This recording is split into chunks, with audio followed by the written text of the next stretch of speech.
Assalamualaikum warahmatullahi wabarakatuh. Perkenalkan, nama saya Nofriza dari kelas 1C dan 4TI dari kelompok Tesla. Baiklah, saya akan coba jelaskan mengenai DLL dan DML. Pengertian database. Database merupakan kumpulan data yang dikelola sedemikian rupa berdasarkan ketentuan tertentu yang saling berhubungan hingga mudah dalam pengelolaannya. Database ini ada jenis-jenisnya, antara lain SQL dan NoSQL. Nah, pengertian SQL itu sendiri merupakan database yang mementingkan relasi atau mengurangi redundansi. Redundansi itu sendiri merupakan data yang ganda dalam suatu database. Data ini dilarang jika menggunakan SQL. Database juga memerlukan sebuah skema. Sedangkan database NoSQL memiliki performa tinggi dan juga tidak memerlukan skema.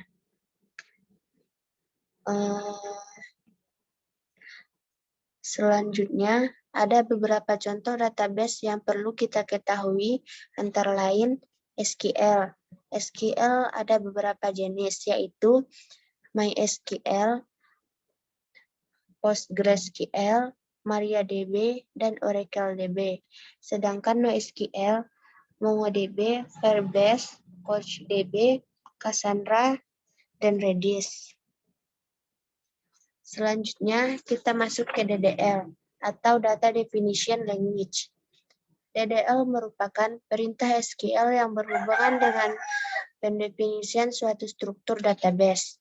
Database ini fungsinya memanipulasi struktur dari database. Nah, di database ini ada bagian dalamnya tersendiri. Jenis-jenis DDL antara lain create.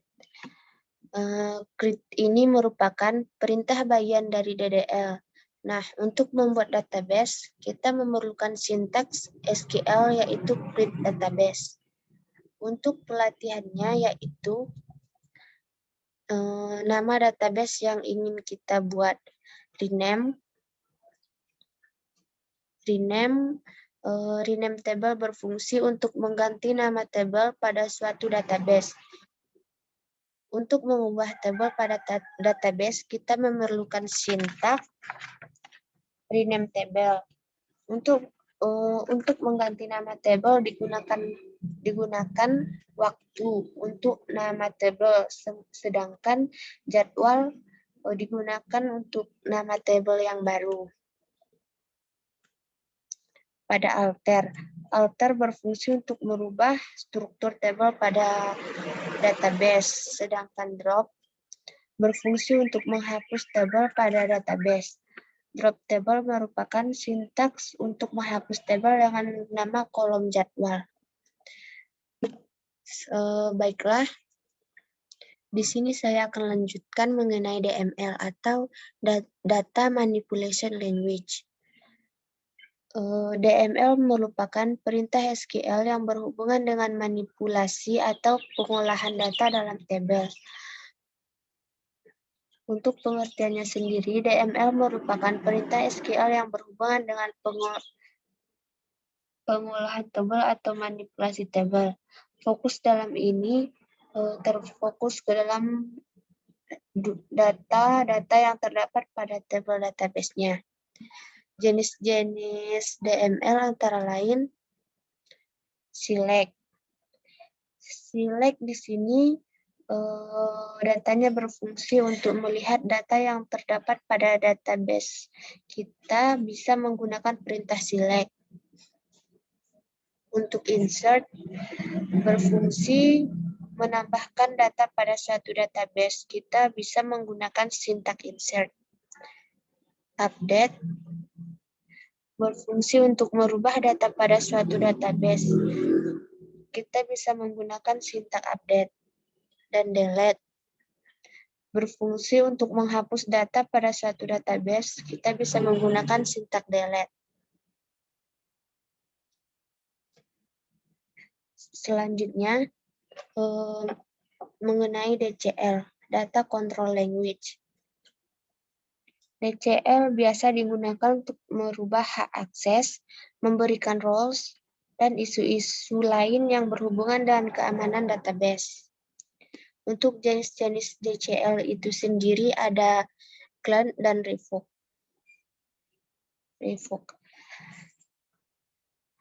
Clone ini sendiri ibaratnya seperti di sebuah sekolah, guru memerlukan sistem absen menggunakan sidik jari. Jika sidik jari seseorang yang ditempelkan untuk melengkapi absen kita sendiri, maka otomatis itu tidak akan dapat diakses dan mengisi absen kita.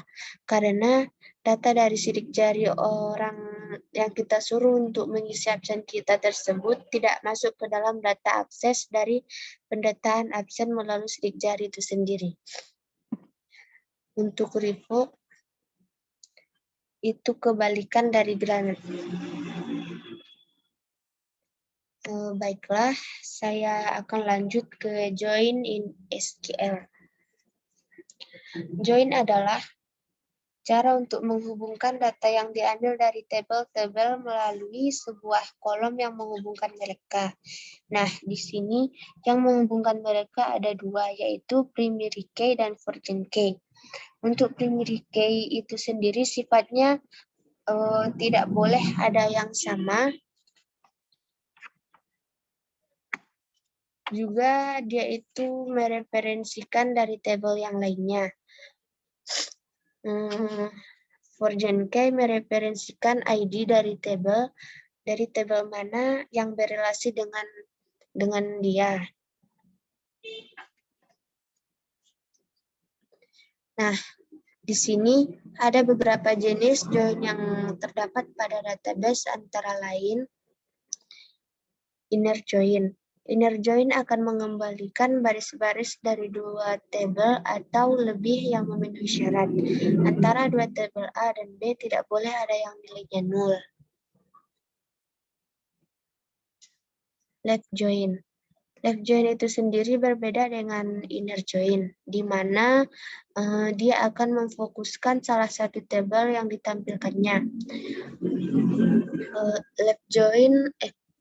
Left order join akan mengembalikan seluruh baris dari tabel di sebelah kiri dan hanya berisi dari tabel di sebelah kanan yang memenuhi kondisi join. Untuk right order join akan mengembalikan semua baris dari tabel sebelah kanan dengan data dari tabel sebelah kiri yang memenuhi kondisi join. Dan untuk full join atau full order join akan mengembalikan seluruh baris dari kedua tabel, termasuk data-data yang bernilai 0. Selanjutnya ada yang namanya store producer, function, dan trigger. Store prosedur, function, dan trigger. Store prosedur adalah kumpulan pernyataan atau prosedur SQL yang disimpan dalam database. Function hampir sama dengan store prosedur, tapi function mengembalikan nilai. Sedangkan trigger akan berjalan jika suatu kondisi terpenuhi pada suatu manipulasi database, misalkan insert, update, delete, dan akan dieksekusi setelah after atau sebelum before. Baiklah, sekian presentasi yang dapat saya lakukan. Mohon maaf jika ada kesalahan. Saya Nofriza dari kelas 1C kelompok Tesla, izin undur diri. Assalamualaikum warahmatullahi wabarakatuh.